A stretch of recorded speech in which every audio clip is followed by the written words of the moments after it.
The mere thought of death on a mountain, especially in an avalanche, just horrifies me. What could possibly be going through a person's mind in that split second? I always wonder, did they understand what was happening in that moment? And did they suffer? Obviously, that is the last thing anybody wants for someone who is simply pursuing their passion, especially in the mountains. The mountains are a sanctuary, a place where people go to feel alive, to find silence, to escape the noise of ordinary life, and reconnect with something greater than themselves. They go there searching for freedom, clarity, challenge, and sometimes a deeper understanding of who they are. That is what makes a tragedy like this so difficult to accept. A place someone entered with hope, purpose, excitement suddenly became the place which they would never return. This reminds me of a quote: "Be realistic, plan for a miracle. Prepare as though everything depends on you, but remain open to life, producing an outcome you could never have predicted." I don't think that means ignoring danger and expecting the universe to save you. Maybe it means seeing reality exactly as it is. Preparing for everything that you can control and still refusing to believe that life is limited to what you can predict. We may never know exactly what they saw, what they felt, or whether they even had time to comprehend what was happening. Perhaps the force was so immediate that there was no long moment of fear at all. And I hold on to that possibility because so many people head to the mountains, not in search of death, but in search of life. I just pray that it was quick and that there was no suffering, and this thought will continue to haunt me. On August 6th, 5 more climbers were flown to Broad Peak Base Camp to the combined military hospital in Skardu. Nirmal Purja, Wang Jong, Nima Sherpa, Gayalu Sherpa, and Kili Pembi Sherpa. The Alpine Club of Pakistan says 7 complete bodies have now been recovered and transported to Skardu. After identification and legal procedures, the recovered climbers were placed in coffins draped with their national flags and prepared for eventual repatriation to their families. But among the 10 people killed on Broad Peak, 2 names remain connected by a different kind of uncertainty. Pakistani mountaineer Sohail Saki has still not been located. That's too bad. But searchers, I think they found his rucksack and a broken Garmin device in the avalanche debris, but not Sohail himself. He's not been located. Yes, they've identified that the Garmin device Oh, no, is his? Not at the moment. The Alpine Club of Pakistan reported that the searchers found a rucksack and a broken Garmin attributed to Sohail Saki. We do use Garmin, and we know that you can identify whose Garmin it is from various things. Officials have not disclosed how they established ownership, whether through recognition of his equipment, identifying marks, the Garmin's unique registration details, that's what I was talking about, or its location. They must have used these methods to confirm, but he did not have live tracking enabled, I think. And American climber Sarah Mallory Geis has not been completely recovered. No, that's too bad. Unfortunately, partial remains believed to belong to Mallory were found and transported to Skardu. But the latest statement from the Alpines Club Secretary General says her complete body has not been found. How might the preliminary identification have been made then?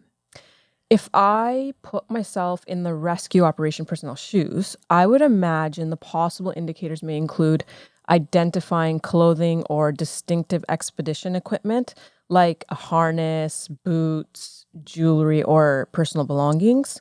Also, the known GPS position or last known position of Mallory's team. They may have checked where the remains location landed, maybe near the bodies of Nadira El Hardy and Pur Bahadur Gurung, and then cross-checked with the expedition records showing who was traveling in that section. They can also use physical or medical characteristics as well.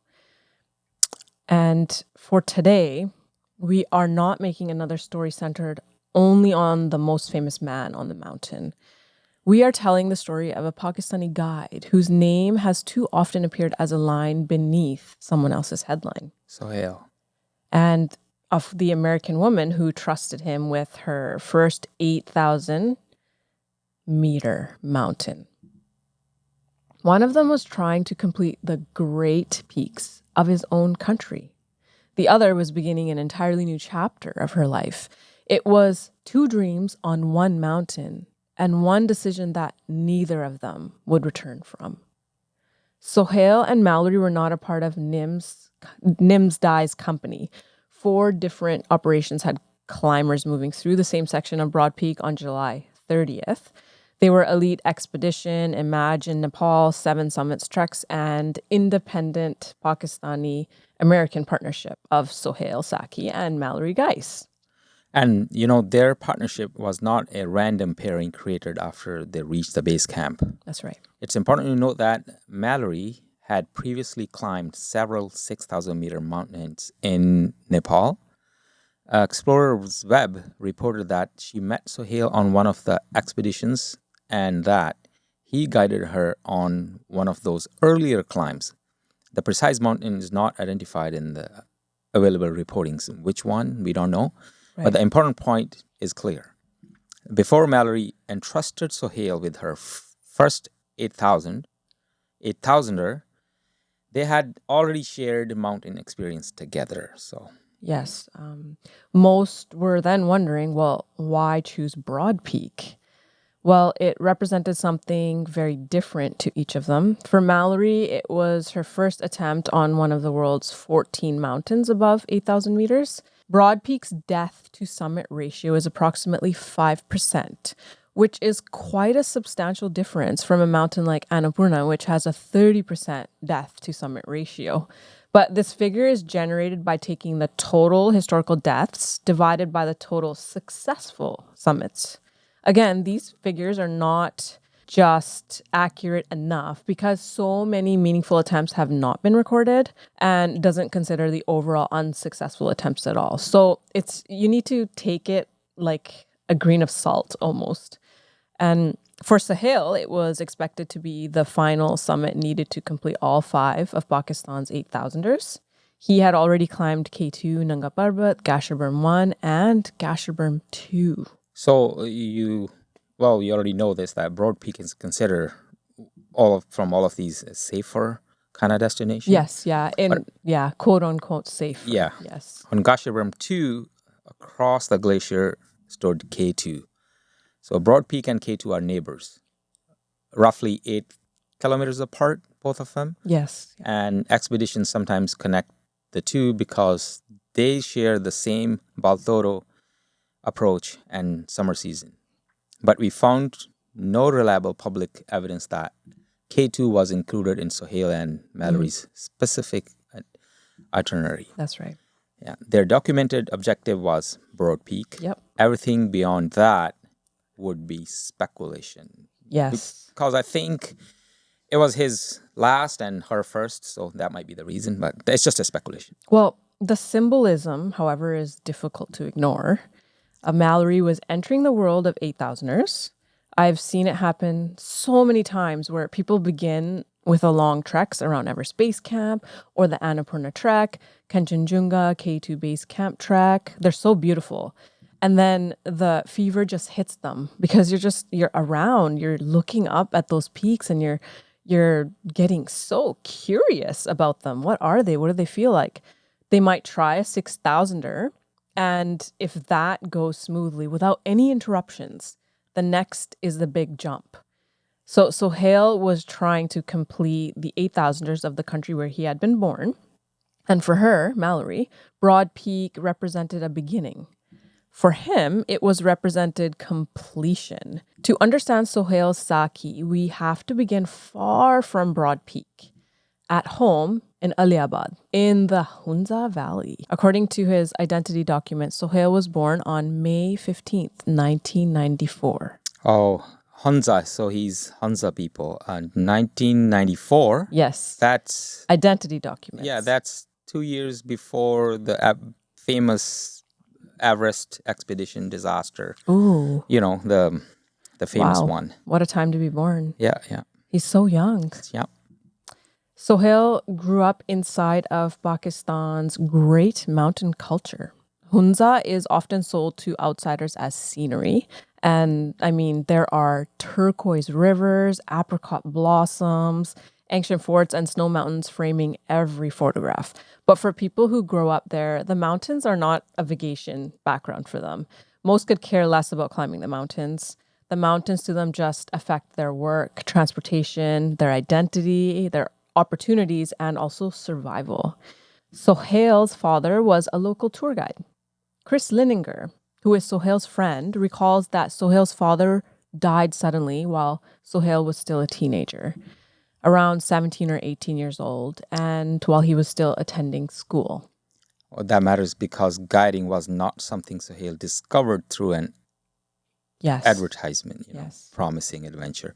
It was something that was part of the economy and culture around him, because I know when you go other side of the same mountains on Srinagar side, when you go see those beautiful lakes, and those people wonder, why do you come here? Because we live here. They don't really care about lakes. Right. They You know? don't appreciate them because, I mean, it's just a part of their whole Yeah, life. so Sohail had been visitors arrived to experience his home. He had seen the visitors, you know. He had seen local people turn knowledge of valleys, passes, and glaciers into livelihoods. But Sohail did not immediately become a mountaineer. Yes, that's right. After high school, he actually attended university and studied mathematics.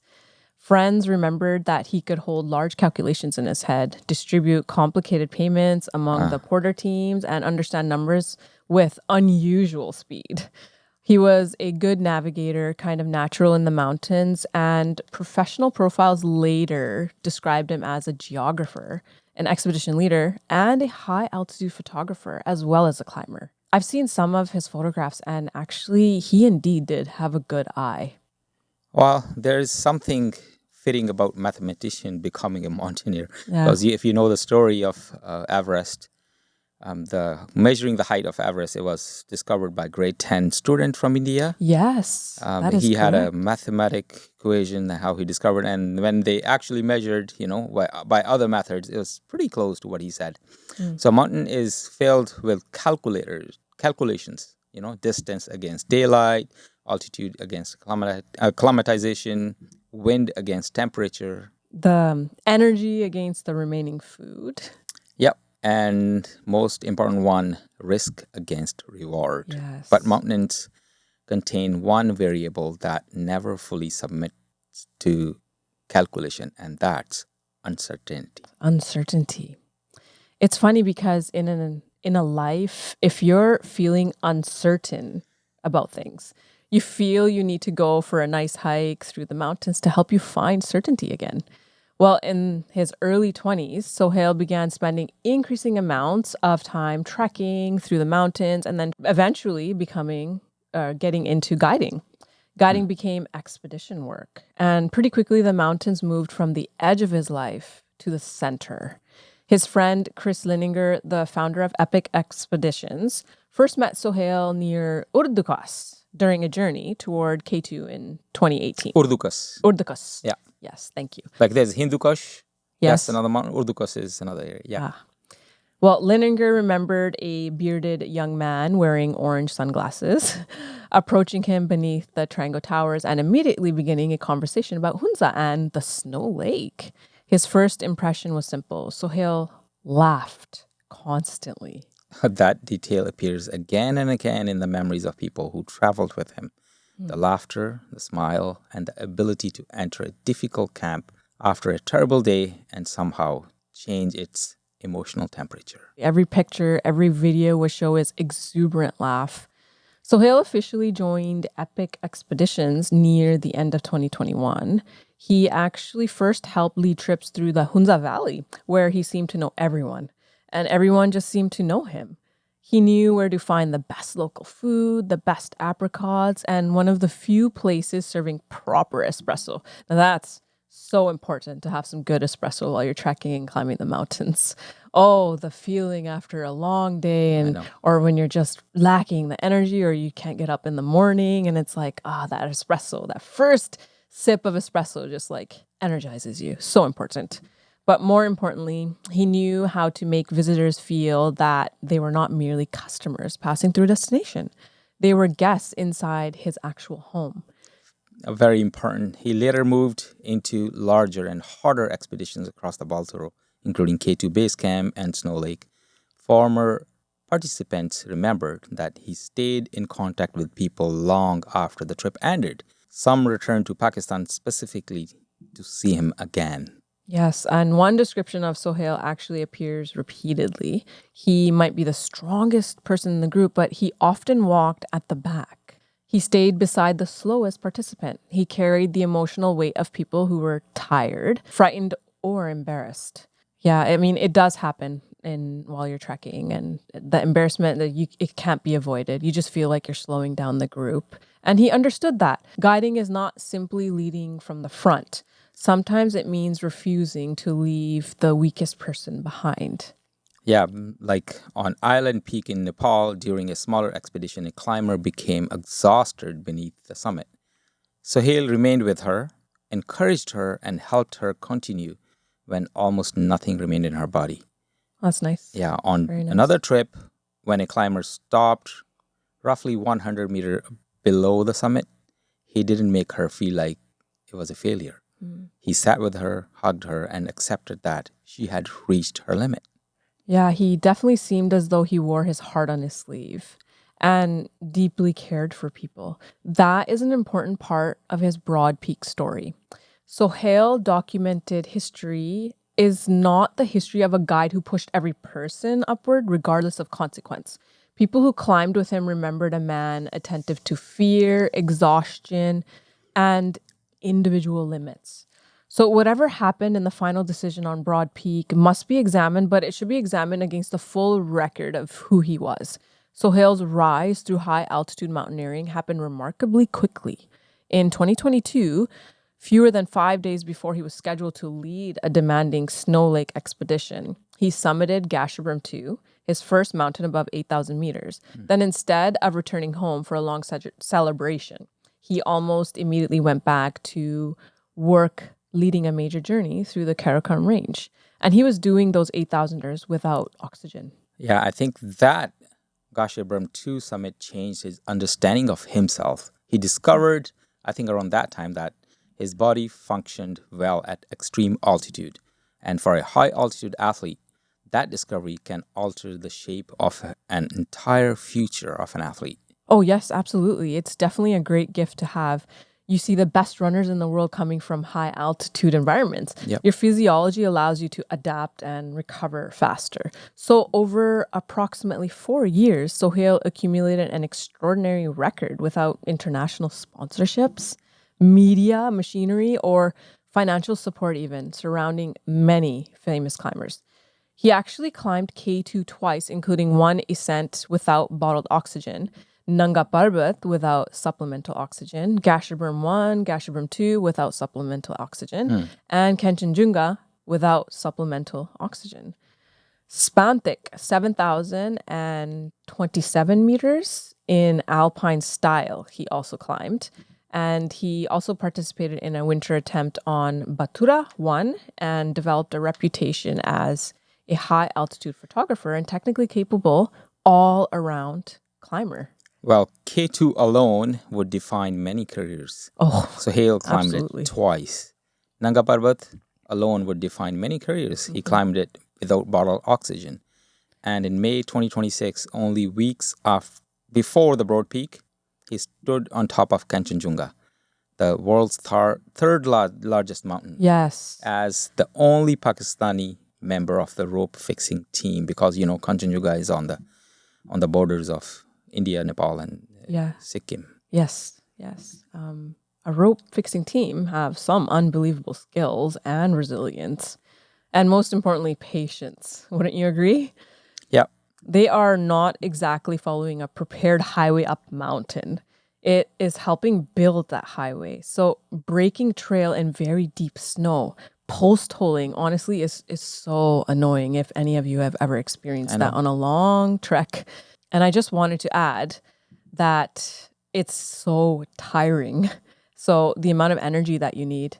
But they go through it. They move ahead of the commercial expeditions, establish the fixed line, they identify the route and accept exposure before hundreds of other people benefit from their work. When Sohail joined a rope fixing team on Kanchenjunga, he wasn't following the highway to the summit. I mean, imagine laying the first lane of a motorway through a hurricane while carrying the asphalt on your back and knowing hundreds of people may later trust their lives to every meter you put down. It's amazing for a mountaineer. Sohail reached the summit of Kanchenjunga at approximately 12:12 in the morning on May 20th, 2026. Okay, so his role matters because Pakistani climbers are frequently described as porters, even when they are operating at the highest technical level. So he was not simply carrying equipment for someone else, he was helping open one of the hardest routes on earth. Broad Peak would have become his sixth unique 8,000er. But more importantly, it would have completed the 5 8,000ers of Pakistan, which are, like we've mentioned before, K2, Nanga Parbat, Gasherbrum I, Gasherbrum II, and finally, Broad Peak. K2 and Broad are together, kind of, and Gasherbrum 1 and 2 and Nanga Parbat on the side. Yep. So for a climber from Hunza, completing those mountains carries a meaning that cannot be understood only through numbers. These were not 5 foreign summits collected from a list. They were the giants of his own, well, I would not say his own country, but he might think that these are the giants of his own country because Pakistan is it's not Pakistan, it's the occupied territory. Territory, yes. But for him, he was born there and he does believe that it was his own country. There is great pride there. It's a deep-rooted patriotic feeling in Pakistan. Yeah. Sohail was also beginning something beyond climbing. For years, he had worked with international companies, including Epic Expeditions and Imagine Nepal. He learned how expeditions were planned, how clients were supported, and how foreign business profited from experiences built upon local geography and local labor. But he wanted something of his own. He wanted an expedition company rooted in Hunza, a business that hired local people, improved wages, trained younger guides, and allowed more of the money generated by the Karakoram to remain in its mountain communities. It's very important for anybody and everybody. Yeah, absolutely. But what was his purpose for doing all of this? It must be something deeper than just peak bagging.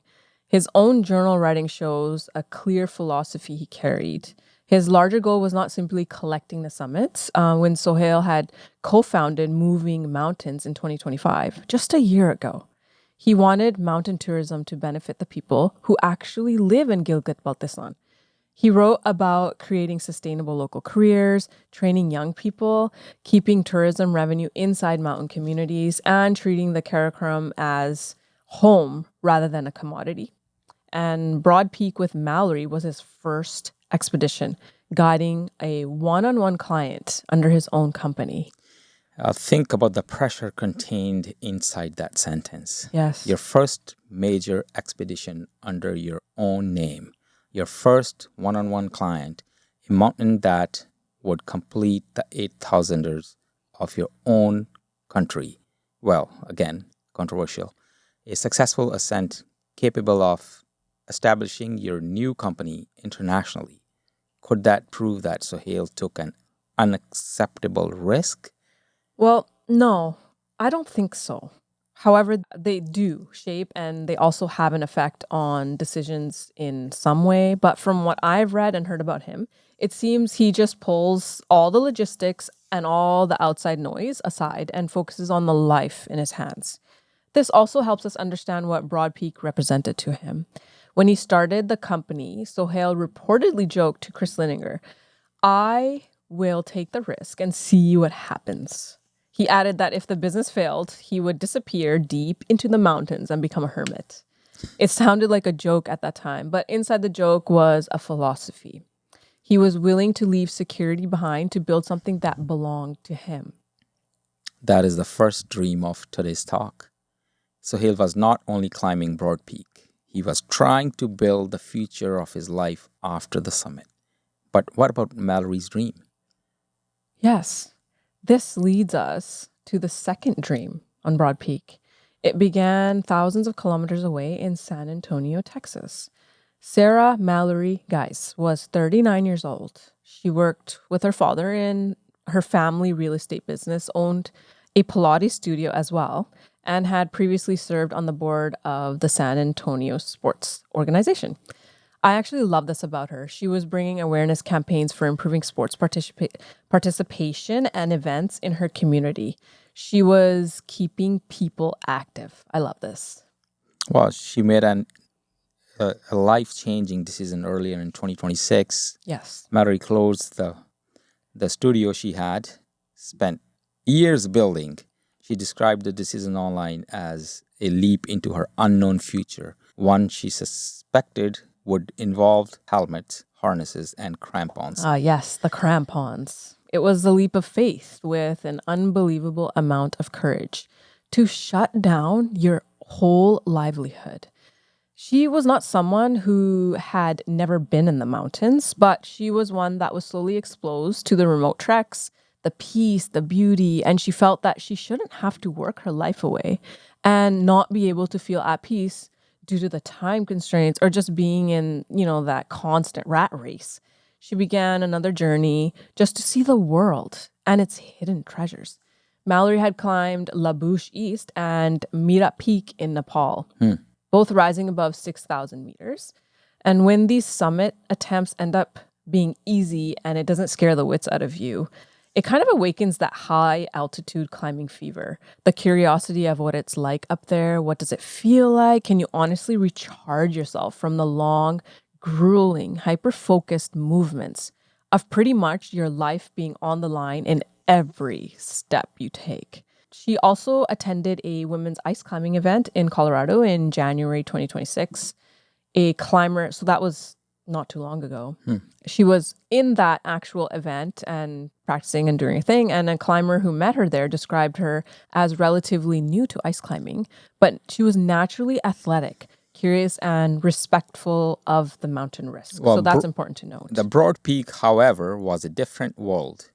Moving from a 6,000 meter peak to an 8,000 meter mountain is not merely adding another 2 kilometers. Oh, gosh. The body enters an environment where recovery becomes limited, judgment may degrade, evacuation becomes dramatically harder, and the consequences of weather, they multiply. Yeah, and Mallory understood that Broad Peak would be her first major expedition of this scale. She understood the risks. And before leaving, she referred to it playfully as her first big kid climbing expedition and wondered whether she could get up herself and her new boots up the world's 12th highest mountain. She bought a pair of boots, which she commented were incredibly cute because they matched her outfit. Now, I would have to agree with her on the colors and the gear side. I like wearing stylish gear while exercising or trekking. I mean, it obviously makes for great pictures as well. Every time I buy new boots, it's the same excitement. Yeah. Her decision should not be presented as a woman abandoning a sensible life and being punished for pursuing adventure.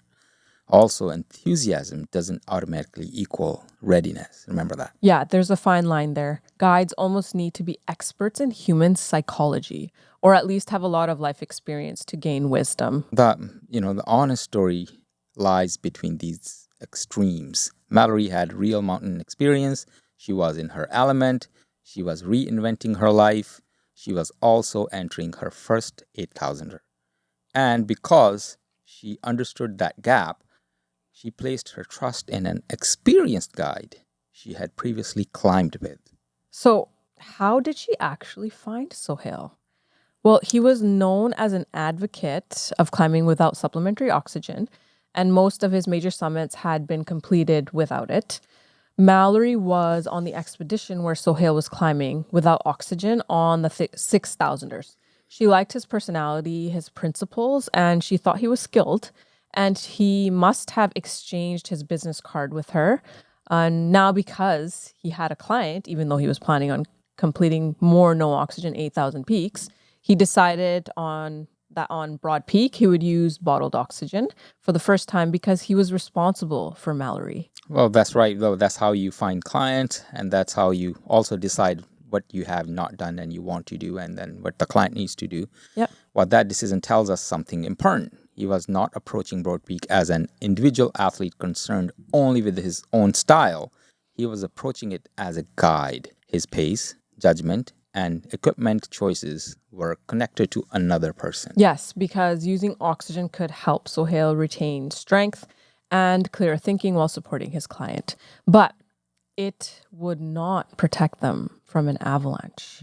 No. No level of fitness, experience, or oxygen supply can overpower a slope releasing above you. Well, the question still remains, why did they continue after the bad weather? Yes, this is the question everyone will naturally ask. If experienced climbers had already left Broad Peak because of the weather, why did Sohail and Mallory continue? Well, on July 18th, a major windstorm reportedly struck the mountain. Ian Overton later described significant wind crust. It was punchy, and snow between camps 2 and 3 was that punchy feeling. Below Camp 2, he observed unconsolidated snow, rapid melting, loose rock, and falling ice. Heavy snowfall followed around July 22nd. Overton and David Klein continued monitoring strong winds and elevated humidity, suggesting further snowfall through July 29th. They left the mountain actually on July 25th. Sohail and Mallory actually remained. Their ascent began around July 27th. They reportedly reached Camp 1 on July 28th, Camp 2 on July 29th, and moved toward Camp 3 on July 30th. Nims Purja had arrived at base camp later than many of the other climbers and ended up joining the broader movement up the mountain that week. So did Sohail see Nims moving and conclude that the conditions must be acceptable, or he was probably encouraged that he's there? Did several strong teams in, the moving together create a feeling of safety? Sometimes it happens on the mountains. Did the presence of elite climbers make the risk appear more manageable? What do you think? These are great questions. Well, there is no verified evidence that Nims Dai instructed Sohail to climb. There is no evidence that Sohail and Mallory joined up and became members of Nims' company. And there is no public evidence showing that they simply copied his decision. They were independent guide-client team among 4 of the separate expeditions that were converging on the route. And those are the facts. Everyone has the power to make their own decisions, despite anyone advising them. But the influence of such great climbers pushing on, it may just impact how you decide to view the risk at hand. Nims and his team are idols in the eyes of many climbers, and it could perhaps influence their psyche.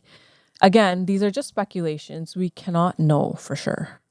Well, also the group movement can influence risk perception. When one person enters a dangerous slope, it may appear reckless. Yes. When several experienced teams enter together, the same slope can begin to feel approved. Yep. That is a psychological possibility, not a proven explanation of what happened. Yeah. So after studying the overall backgrounds of the two, it seems that several competing pressures may have existed. Sohail was attempting his final Pakistani 8,000er. This was the first major expedition under his new company. Mallory had reorganized her life around this opportunity. They had invested weeks traveling and acclimatizing. A limited weather opening may have appeared after their prolonged bad conditions, and other internationally respected teams were beginning to move. Funds were invested, the permits, climbing, they may have been climbing for an awareness campaign. None of these points actually prove why they went upward, but together they show why turning around may have felt far more complicated than simply looking at a forecast and saying no. Yeah, the missing evidence is more important than the speculation. We have not seen, one, Sohail's complete weather forecast. Right. His radio conversations with base camp, any private discussion between him and Mallory, any journal notes, Yes. his assessment of the snow that morning, whether Mallory expressed concern, her journal notes, whether another expedition's movement influenced them. whether anyone recommended delaying the climb. We don't know these things, and without those records, nobody should claim to know their final reasoning. Yes, it would be really interesting if they had their journal notes somewhere, or if they were even spending time writing. Because I mean, while you're climbing and that being your first 8,000er, I think that would be the last thing on your mind, perhaps. I differ because I think they would be writing maybe because you have lots of time when you are acclimatizing. Remember that. Or voice notes too, actually. Voice It's a lot. notes. Yeah, it's a lot easier. The Avalanche, which was on July 30th, 10 climbers were moving between Camp 2 and Camp 3 at approximately 6,600 meters. They were associated with different companies, but at that moment, they occupied the same exposed corridor. At around 9:20 to 9:30 in the morning, their trackers stopped showing steady upward progress and recorded sudden falls. The trackers being carried enormous distances down the mountain, in some cases well over 1,000 vertical meters, with the actual distance traveled along the slope likely even greater. One climber, Nadira El Hardy, was tracked and located having fallen more than a vertical mile. That's 1,600 meters. The Avalanche did not select the least experienced person. It caught all the elite climbers, high altitude guides, record seekers, and all the clients. It caught people using the oxygen and people climbing without it. It caught people from 4 different expedition operations. Sohail's rucksack and his broken Garmin were found later in the debris. His body had not been located at that time and still has not been located. The discovery of his equipment suggests the force of the avalanche separated him from what he was carrying, but it does not establish his final position. No, you can imagine the speed of avalanche if someone goes 1,600 meters a mile. About exactly 20 days before today. Yes. A mile record was broken, and the speed is 3 minutes 42 seconds. Yeah, in good air, not thin air. And that's fast. But if you're coming from top to bottom, and how many seconds it will just take, and the partial remains believed to belong to Mallory were found near the lower avalanche path and transported to Skardu.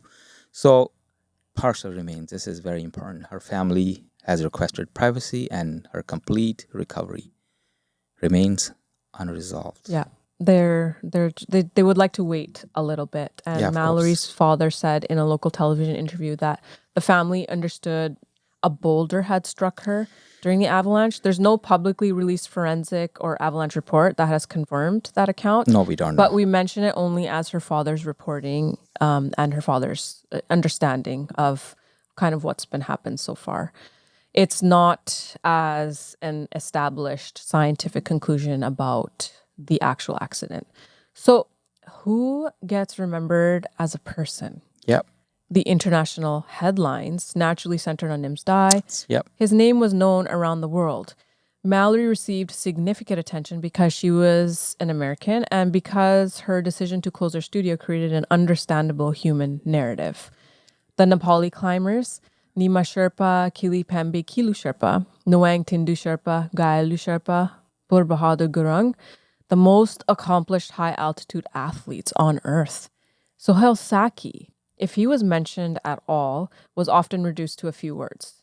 The Pakistani guide. Yeah, all these people, they have their own stories, All these Sherpas, they have their own stories, why they are there, how they are there, and what the purpose is next. But Sohail Saki was not just a job title. It was not a title. He was a son of Aliabad, a student of mathematics, a photographer, a guide who walked with the slowest person. This is important. A climber who stood on K2 twice, a no-oxygen summiter of some of the world's highest mountains, a businessman trying to return opportunity to Hunza to create a local economy, a man who loved dogs, laughter, strong coffee, and showing visitors the place he called home. Yeah, Mallory also was not simply an inexperienced foreign client, and Sohail was not simply the local man responsible for her. They were 2 adults who had previously shared mountain experience and entered Broad Peak carrying different ambitions. Her first 8,000er, his final Pakistani 8,000er. Her new life after closing a business. His new life after opening one. Two dreams that met on one mountain. Sohail remains somewhere on Broad Peak. His backpack is returned. His broken tracker is returned. But he has not. What a crossroad. Yeah. Parts of Mallory were returned, Yep. but not the complete homecoming her family hoped for. So that may be, again, speculation where they would be in the group and why they are missing, The mountains actually have given rescuers enough evidence to know that both lives ended there. But it has not returned everything. Sohail's story should be remembered alongside every climber. His record belongs in the history of Pakistani mountaineering. His work belongs to the people of Hunza. And his vision, local guides building local companies and creating opportunities for the next generation, deserves to continue beyond him. Mallory's story should not be reduced to a warning against changing your life. She had decided that future she wanted looked different from whatever the life she had already built. Broad Peak was supposed to be the first great summit of the new chapter. She wanted to inspire anyone who also found themselves hitting that metaphorical wall or at the spiritual crossroads. We may never know every conversation that led them above Camp 2. We may never know whether another team's decision gave them any confidence. We may never know whether Sohail believed the snow had stabilized or whether he simply believed the window was closing.